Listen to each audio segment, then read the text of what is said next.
Hey guys, I'm Lynnie with Sunflower Spirit Tarot, and I am here with a message for Leo, Sun, Moon, Rising, Venus, and any other significant placements. This is going to be a he said, she said spread love reading, which means I'm going to be asking 4 questions. How you see your person, how you feel about your person, what you want from this connection with them, and how you are going to move forward in this connection. Now, this deck is going to represent your voice and perspective, Leo. And this deck is going to represent the voice and the perspective of the person that you are romantically connected to or wish to be. And if you haven't already, go ahead and hit that subscribe button, okay? We're going to get right into it. Oh, I was about to shuffle again. I don't need to. I already did. All right. Leo, how does Leo see or perceive the person that they are currently romantically connected to or wish to be romantically connected to? How do they see this person? What is their perception of this person? We have the Prince of Chalices and the Hanged Woman. Very interesting. Pisces energy with that Hanged Woman. And I'm going to be answering all the questions and then going through each one by one. I just got to pull all the cards first. All right. And how does Leo feel about this person? What are Leo's feelings towards this person? How does Leo feel about this person?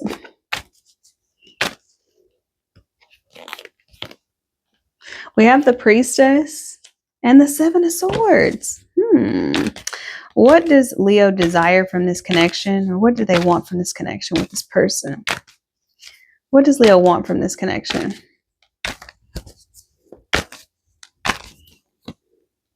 We have the Ten of Chalices and the Ace of Cups. And how is Leo moving forward in this connection?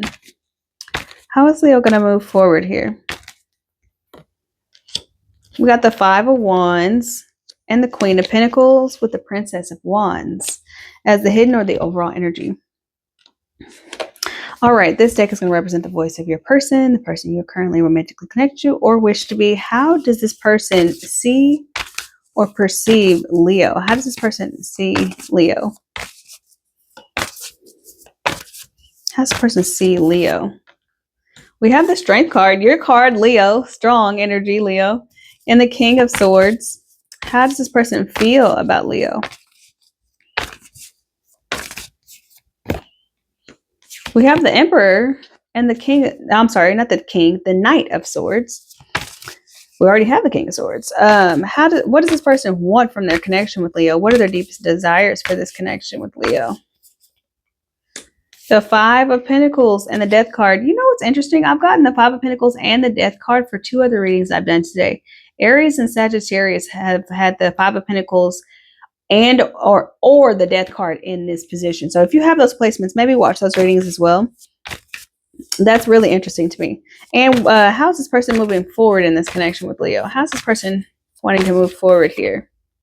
The Wheel of Fortune and the Star, the Six of Pentacles as the overall or hidden energy here. Okay, let's get into it. The Prince of Chalices here with the Hanged Woman. I feel like you have a history with this person. It doesn't have to be extensive. It doesn't have to be 10 years of on and off. It doesn't have to be torturous. It could be, but it doesn't have to be. Okay, Prince of Chalices and the Hanged Woman tells me right now that you feel like you have learned your lesson when it comes to this person. You don't feel like that they are emotionally available or have the emotional capacity to meet your emotional needs within romantic relationship. You don't feel like this person is mature enough for you in general. They could be younger than you, right? They could be a water sign, specifically a Pisces. They don't have to be that. But I just feel like you feel like with this person, you already learned your lesson. You already let this person put you through enough, or they already put you in at least one situation where you felt like, oh, okay, I see you for who you are, and I shouldn't be dealing with you. That's kind of how you see this person. You see this person as somebody who has already taught you a lesson that you don't want to repeat, that you don't want to go back to, okay? The Priestess and the Seven of Swords and how you feel about this person. You feel like this person is very secretive and they hide things from you. You feel like they lie to you, they manipulate you, they deceive you. They do what's best for them at all times. They don't always tell you the full story. They're very much, this is how you feel about them. You feel like they're very much the kind of person who is only willing to tell you what you want to hear or put you in a position to like be used or taken advantage of by them. They feel like And you also feel like they're avoiding communication with you, or they're avoiding confronting the issue with you because you already know what's going on. Like, you already know. Like, I don't know if it's one situation, I don't know if it's 20 situations that they've already put you in, but your discernment has developed to the point where you already know what is going on. You can see this person for who they are. You almost see right through them, and they're trying to avoid that. They don't want to be seen. They don't want to be perceived by you. Okay. They still want you to be locked into this bubble where you believe everything that they say, which is funny enough because that's what you kind of want too. With the 10 of Cups and the Ace of Chalices, you essentially want to be back in bliss with this person. You feel like you've seen too much, you know too much, you've done too much, you've experienced too much to be dumb for this person ever again. But that's what you want. But more so than being dumb for them, you just wish that you could be dumb for them and that it would be safe. Do you know what I'm saying? You wish that you could just blindly trust this person and lean into the fantasy of this relationship with them and totally offer them this unconditional love and, oh, everything I have for you and all of this, you wish that it could be like that, but it can't, right? Because you already know too much. You already have seen or experienced too much when it comes to them. You know how they operate, you know how they move, and you know that you can't trust them. But you wish, your deepest desire for this connection is that you could go back to a place where you were just kind of blissfully ignorant when it came to this person. But more, like I said, more so than that, you wish that they were more reliable so that you could stay in that kind of bubble or keep wearing the rose-colored glasses. Five of Wands and the Queen of Pentacles. And how you want to move forward. I think that you're challenging yourself to stay grounded in what you already know to be true and who you are and what you want and what your standards are. I think this is you really challenging yourself not to lower your guard or lower your standards for somebody who has already proven to you that they don't deserve you. Now, why are you watching this reading if you already know that this person isn't the person for you? Because you want some sort of confirmation, right? You want Spirit to tell you that you're on the right track, even if it's disappointing, even if you really wish that or prefer that you could have been on this path with this person. You kind of just want somebody to tell you that what you're seeing is not made up or that you've made the right choice by choosing to leave this person behind, and you absolutely have. Okay. I can tell from their energy. We're going to go through it. I promise. I'm not going to leave it out. But I can already tell from their energy that they are just not on your level emotionally. They're not on your level mentally. They're probably not on your level physically. Just being honest. You probably made a lot of concessions when it came to this person, whether it's the way they looked, the way they acted, the way they be. I don't know. But what I do know is that you're on a different level than this person. I'm not going to say higher, lower, whatever, because it's not about being better than somebody, right? You're at a different level, okay? And you are going to challenge yourself to stay there and to maintain the standards of somebody on your level. You're looking for a queen. You're looking for a king. You're not looking for a page or a prince. You want somebody who's going to step up to the plate. You want somebody who's going to be able to be honest and open with you. You want somebody who it's going to be blissful with, where you don't have to be ignorant, to where you can know and it's still blissful. You know what I'm saying? Princess of Wands and your overall energy, hidden energy, is like, I'm ready to move on from the past. I'm ready to leave it behind. Okay. You might also be watching this reading because you want to know if this person still has feelings for you. Let's get into it. Okay. Strength card and the King of Swords for how this person perceives you. You cut them off. You're good. You have not been wavering. If you guys have to communicate, let's say you guys have kids together or something, or there's some situation in which environmental circumstances demand that you communicate, you've been very cut. I mean, not very cut. You've been very straight to the point. But they see you as somebody who is very cutthroat, somebody who is very in or out, up or down. Like, you can't play with me. Like, I'm not going to let you play with me. You have emotionally disconnected from this person. They see that. They see that you're not somebody to play with. If they tried and got to play with you for years and years, and now you're at the point where they can't play with you no more, oh, they feel that difference. They feel it. And if this is the first time that you're like, this person ain't really for me, I'm cutting it off. You just cut it off. You delete it, you blocked, you move forward. They felt that shift. They felt you go cold. And they know that you're doing what's in your best interest to do. They see you as somebody who has a lot of very high self-esteem, somebody who knows their value, and somebody who's not willing to compromise on that. Okay. The Emperor and the Knight of Swords and how they feel.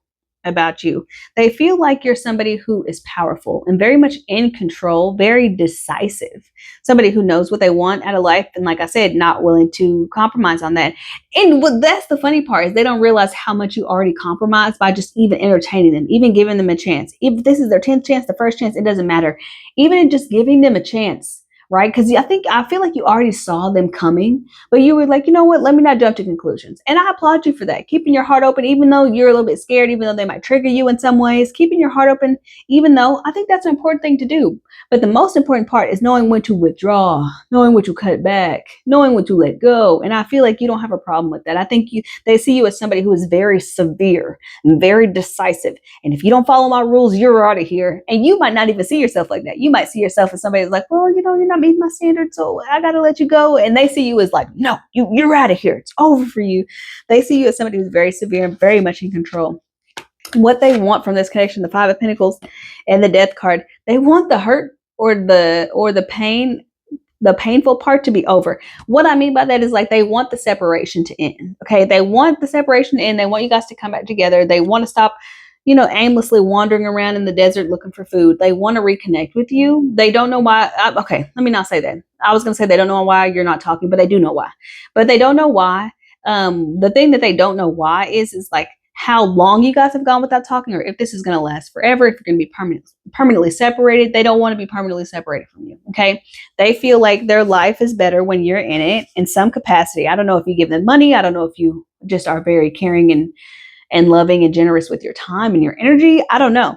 But whatever it is, they feel cut off from something else as a result of not being connected to you. Okay. They feel like they're struggling, they're suffering, and it's not fair, right? They want it to be over because it's time for that to end, right? Because they're hidden or overall is the Six of Pentacles. You know what I'm saying? They're looking for this upgrade in their life as a result of you being in it. So I'm not sure what that is, whether it's just you as a person and the energy that you bring, or there's some sort of material aspect to your connection that they want. You know, take that as it resonates. The Wheel of Fortune and the Star and how they're moving forward. They're wishing and a hoping, but they're not really doing anything about it. They're hoping that the universe brings you guys back together, whether they, you know, call it that or not. I don't know what their beliefs are, but they're wishing and hoping that one day you guys can come back together and heal, and that you'll go back to giving them everything that you gave them in the past, and that their sense of self can be restored. And that's what they're doing. They're just hoping. Fingers are crossing. That's all they're doing. They're not going to change. They're not putting any work. They're not, you know, they're just hoping for a chance. You know, if anything, if there's any kind of specific thing that they're hoping for, is that you guys cross paths, or that there's a reason why you need to talk to them, or that there's a reason why they like see you or something. That's what they're hoping for. They're hoping that fate intervenes and just like you guys can come back together one day, and that all of their dreams and wishes can come true. They see you as some sort of wish fulfillment, but I think it's in a really selfish way. Now, are all wish fulfillment selfish? Maybe, because you're wishing for something and it comes, but typically when your wish fulfillment comes in the form of a human being, they also have their own wishes and dreams and desires that you have to consider. I don't necessarily feel like this person is like, look at this at the bottom of the deck here. Six of Pentacles, Queen of Pentacles, and you have the Queen of Pentacles on your side. They see your value. They know who you are. And they want you to continue giving to them because your love is just really good. Like I said, they noticed the shift. They noticed the disconnect. They noticed when you were like, no, we're done. It's over. I'm not giving you no more money. I'm not giving you no more time. I'm not giving you no more energy. Whatever investment you have made in this person, they are feeling it. That is no longer being done. They are feeling that you're no longer investing, and they want another opportunity to hit the lotto with you, or your energy, or your material, or something like that. But this person doesn't have any real genuine feelings towards you. Out of all the things, it's like the Emperor and the King of Swords. There's no real feelings there on their part. They just want to get something from you. They're opportunistic, I would say. So yeah, you're absolutely right for letting them go, for cutting them off. Am I saying that they're not hurting because you're not in their life? No, they are. But it's not an emotional pain, okay? It's not emotional. This is what I have for you guys. I hope that this was helpful or enlightening in some way. Like, share, comment, subscribe, all that good stuff. And I'll be with you next time.